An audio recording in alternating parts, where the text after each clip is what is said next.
Hi friends, welcome to mom's kitchen. ఇప్పుడు simple and tasty paneer కర్రీని ఎలా చేయాలో చూద్దాం. ఎప్పుడు చేసుకునే మసాలా కర్రీలా కాకుండా సింపుల్గా ఈ పన్నీర్ కర్రీని చేసుకోవచ్చు. చపాతీలోకి, రైస్లోకి చాలా బాగుంటుంది.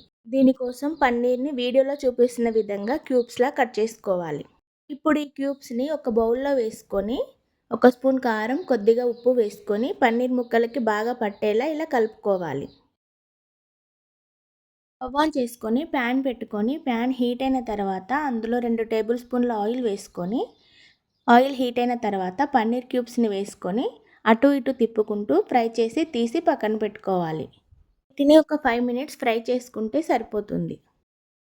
ఇందులోనే కొద్దిగా ఆయిల్ యాడ్ చేసుకొని హోల్ గరం మసాలా, ఒక కట్ చేసి పెట్టుకున్న ఉల్లిపాయ కూడా వేసుకొని కలుపుకొని మూత పెట్టి ఒక 5 మినిట్స్ ఫ్రై చేసుకోవాలి.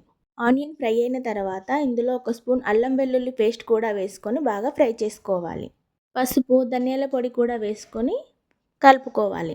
టమాటా పేస్ట్ని కూడా వేసుకొని కలుపుకొని ఒక 2 నిమిషాలు ఫ్రై చేసుకోవాలి.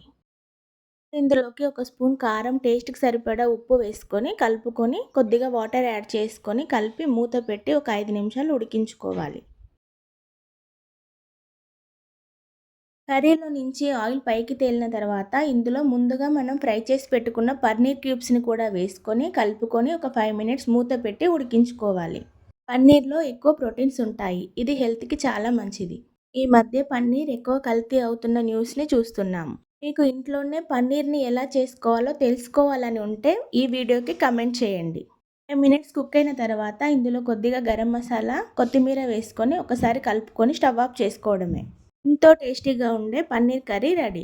ఈ వీడియో కనుక మీకు నచ్చినట్లయితే do like, share and subscribe to mom's kitchen. Thanks for watching.